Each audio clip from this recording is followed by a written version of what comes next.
debate is that compensation should be paid for the injustices committed by past generations. Proposing, we have Team Canada, and opposing, we have Team New Zealand. I'll introduce the adjudicators. Chairing the panel is Chris. Also adjudicating are Rega, Rama, Joshua, Effie, and Debbie.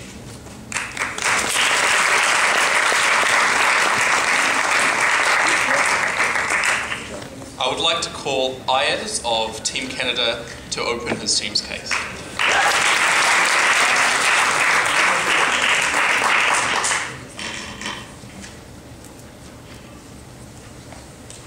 It's very easy to forget about our past. It's easy to forget about marching thousands of people to rubber camps. It's easy to forget about enslaving people by the millions. It is easy to forget about the rape and murder and oppression of states and individuals on massive scales. On Team Canada, we believe that societal injustice has no statute of limitations, and we think that in order to win this debate about whether or not compensation should be paid for the injustices of past generations, we need to show you two things. First of all, we have to show you that the payer deserves to be punished, and second of all, that the receiver deserves to be paid. And we're going to be operating under the team line that time does not heal all wounds. So what exactly are we talking about today? Well, we're talking about populations of people that have been grievously wronged. We're talking about people who have been wronged through things like slavery, things like oppression, systematic killing. What we are doing in this debate today is debating it on principle, but we're also going to provide you with a model that could work should we carry this out. Now, the model has three aspects to it. First of all, compensating individual populations within a country. We're talking about giving these people preferential access to jobs, increased opportunity, and spending on programs directly designed to benefit them. Essentially, this would be based on the American model of payment for the people who were in Japanese internment camps. What we're talking about is allowing people to demonstrate clear ancestry and direct harm to them that has resulted. We're also talking about state-to-state compensation. We're talking about countries who have wronged other countries in grievous ways. We're talking about colonial powers and states that can demonstrate clear harms as a result. We're talking about giving these countries preferential access to markets based on the EU model, as well as giving them developmental aid. And finally, the third part to our model is that we're talking about going as far back as the continuity of a state can be shown, as well as the effects are still able to be seen. And we have three arguments that we're going to give you today to prove our case. First of all, we're going to be talking about the liability of the payer themselves, we're going to talk about the benefits to the recipients, and we're going to talk about accountability. Let's begin with this first idea, which is the liability of the payer. And there are two parts to this. First of all, why on principle they are liable for their actions.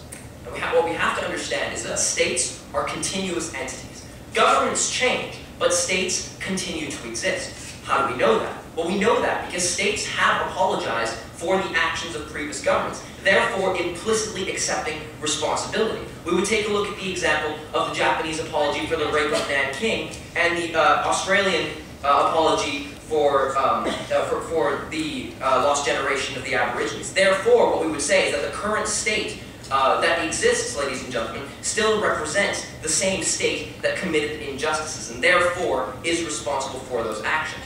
We would say that the only way to truly fulfill that responsibility of apology is with a real response. Not merely an apology, ladies and gentlemen, but a tangible demonstration of a recognition of injustice. Therefore, what we would say is that we need to demonstrate both responsibility, which is demonstrated with an apology, as well as accountability, which is demonstrated through compensation. And now that we've shown you clearly that they are principally responsible, practically, why are they responsible?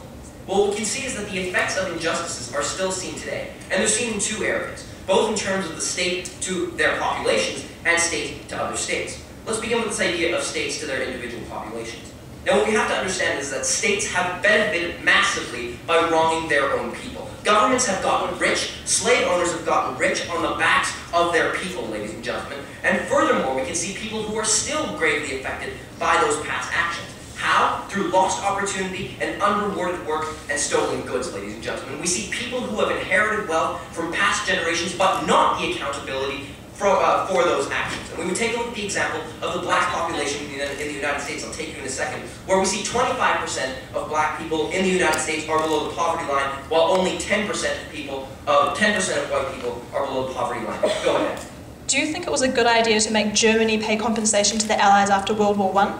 No, see, ladies and gentlemen, we think that war reparations are clearly different. In the case of Germany to the United States, it was simply the United States saying, ha ha, you lost the war, therefore we're going to give you the extra kick, ladies and gentlemen. Well, that's not the kind of compensation we're talking about today. We're talking about compensation where there was clear injustice on the part of one of the government to their population, or one government to another government. But let's take a look at this idea of state to state. Now what we're saying is that states have also benefited massively by wronging other states. And here we would take a look at the idea of colonialism, where states were essentially bled dry by their colonial masters. We would take a look at the massacre of Haiti's natural resources by France, where sugarcane crops were not only destroyed, they were completely grazed, ladies and gentlemen, and as a result, Haiti is now the poorest country in the Western Hemisphere. We think that compensation is both principally right and would practically help Haiti escape this cycle of poverty. And therefore, ladies and gentlemen, both on a principled and practical basis, the payer is liable. And what we would say, therefore, is that because time does not heal all wounds, states must be responsible for their past actions.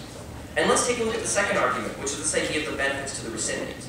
And the essential premise of this argument is that compensation would directly benefit populations and states that have been wronged. Let's take a look at individual populations that have been wronged. Now we see clear links between past wronging and current problems that these populations suffer. We would take a look at my first example, which is this idea of black people in the United States are on balance poorer than white people in the United States. We would take a look at the Japanese families in the United States who had their goods taken by the United States during World War II. And finally, we would take a look at the example of the Aborigines in Australia, where there is perhaps the most clear discrepancy between populations. Therefore, what we would say is that by giving them compensation, that would help alleviate those problems. And we see that it is those historical imbalances that have actually caused those problems.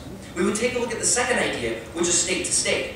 Now what we're saying is that here we see even more clearly the poverty and damage that has been resulted for the actions of other states. We would take a look at the example of the Côte d'Ivoire, where mercantilism completely stripped it of its natural resources, ladies and gentlemen. But before we continue with this argument, go ahead. If the problem is need, why not give compensation based on need as opposed to ethnicity? Ladies and gentlemen, what we think is that it is partially need, but it's also about addressing the principled wronging, ladies and gentlemen. That's what we proved to you in our first argument, that there is a principled responsibility that is not being fulfilled simply through apology. We think that apology acknowledges responsibility, but it doesn't completely accept accountability, and we think that that is something that needs to be accepted. But back to this idea of state to state. Essentially what we're saying here is that we can clearly see poverty and damage that has been resulted by the actions of countries. And we would paint a picture for you for a second. We would take a look at smoking companies. Just because the board of directors change, it does not change the fact that the company is still the entity responsible for the infliction of sickness upon their people. And even if the board of directors changes, ladies and gentlemen, it does not change the fact that long-lasting harms have resulted. And therefore what we would say is that time does not heal all wounds. What we've shown you today is that there is clear liability, both principally and practically, of the state that has wronged its people, as well as other states. And we've shown you that there are clear benefits to recipients by giving them monetary compensation, by acknowledging the fact that we've wronged them and trying to bring them on some kind of parity with the rest of the world. And therefore, what we would say is that time does not heal all wounds. So in the name of justice, ladies and gentlemen, we beg to propose.